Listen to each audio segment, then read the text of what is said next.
O presidente é uma pessoa completamente transparente, autêntica. Você pode gostar ou não gostar, mas ele também não está preocupado com isso.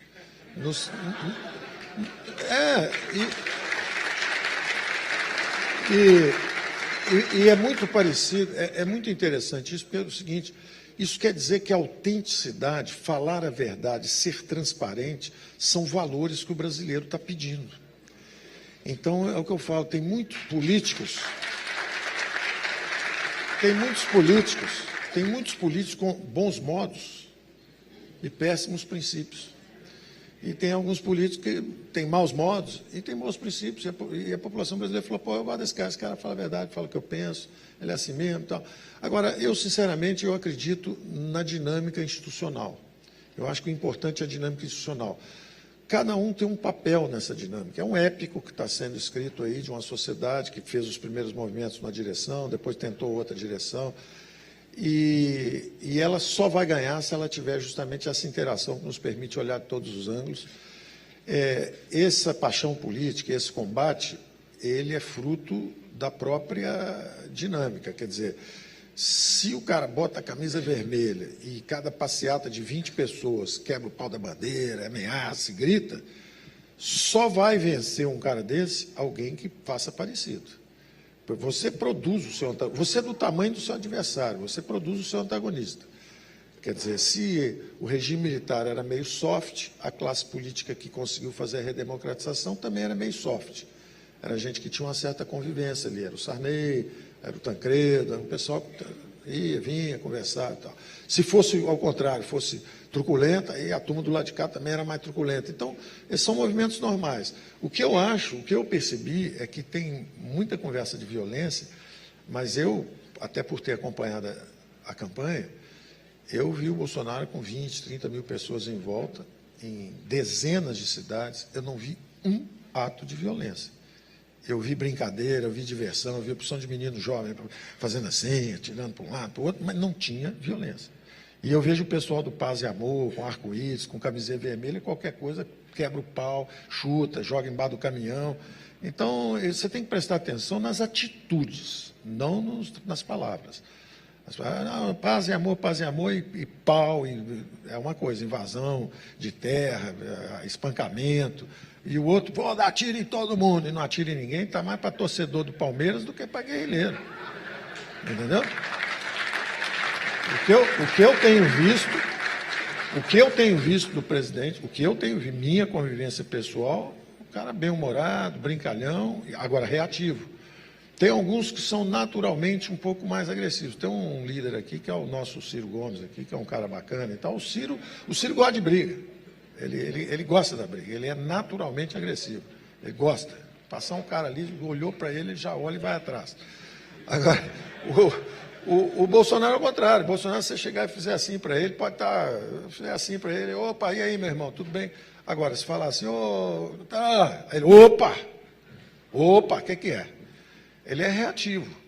Então, é interessante porque há uma certa dificuldade de diálogo. Eu, no início, eu falava assim, não, o presidente vai lá para 6, 8 meses, a coisa começa a chegar no lugar, as pessoas vão começar...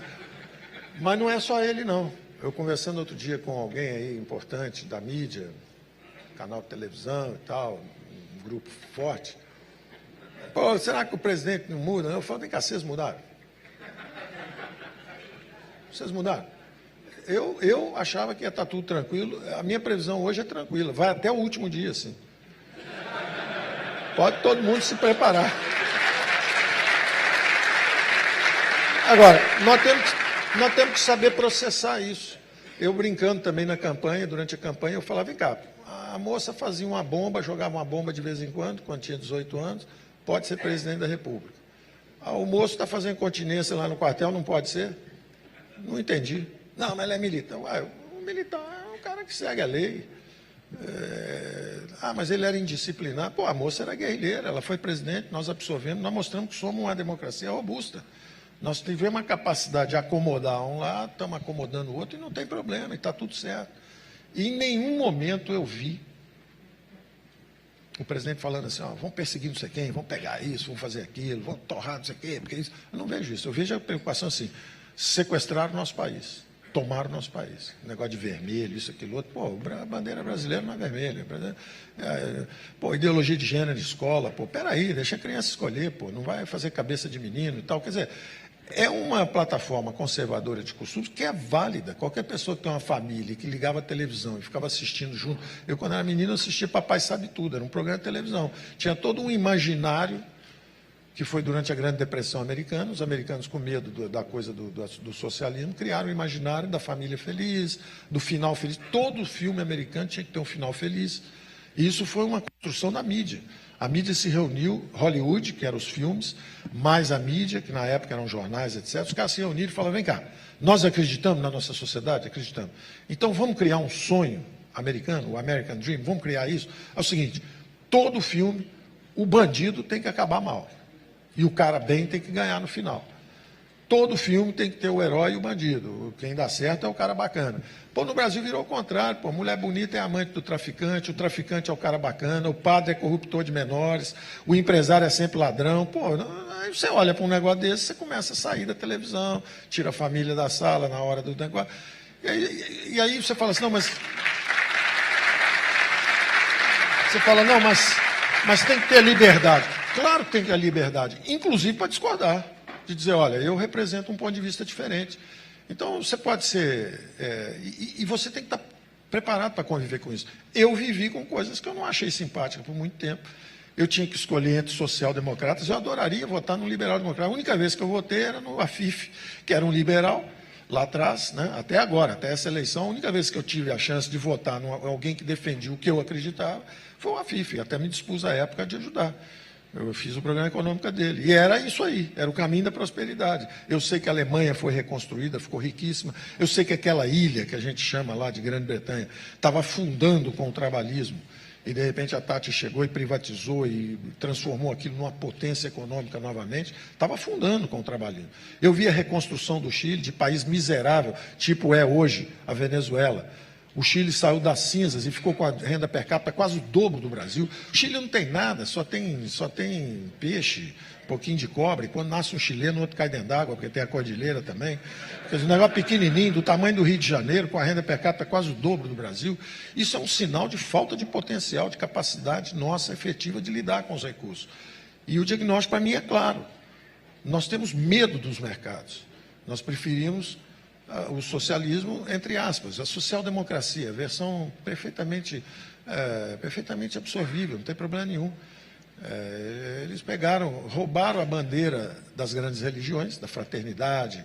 A fraternidade era das grandes religiões. Os caras foram lá, mataram Deus, né? Nietzsche matou Deus, pegaram a bandeira, virou monopólio da esquerda. Nós somos os caras que vamos salvar o mundo, nós somos bonzinhos, todo mundo que não for assim. E os liberais pagaram um preço justo. Porque como eles enfatizavam só a independência, a criação de riqueza e não pensaram nos mais frágeis, perderam a batalha política, foram assassinados politicamente. Não tem partido liberal mais lugar. Agora estão renascendo, porque o mundo ocidental parou de crescer e está sentindo falta daquelas mensagens que os asiáticos estão usando. Então, os asiáticos hoje defendem o capitalismo, defendem a liberdade de comércio. A China hoje quer comercializar. E os americanos estão tentando travar o comércio. Falam, não, peraí, está machucando. Então, você tem que estar flexível para isso, tem que estar com a cabeça aberta. Nós estamos indo para uma sociedade sofisticada no futuro. Agora, existe o tempo também dos conservadores da liberal-democracia. E não tem que criticar, não tem que falar, pô, mas ele sempre bate. Ele apanha o dia inteiro, pô. Você não abre um jornal que não esteja batendo nele da primeira página até a última página. Bate no cara de inteiro, porque ele fala isso, fala aquilo, fala coisas que eu não concordo. Tudo bem, mas, pô, a opinião dele, pô, qual o problema? Ele tem o direito. 60 milhões de brasileiros votaram nele. E aí? Só é bonito defender o outro lado? Não, é muito interessante.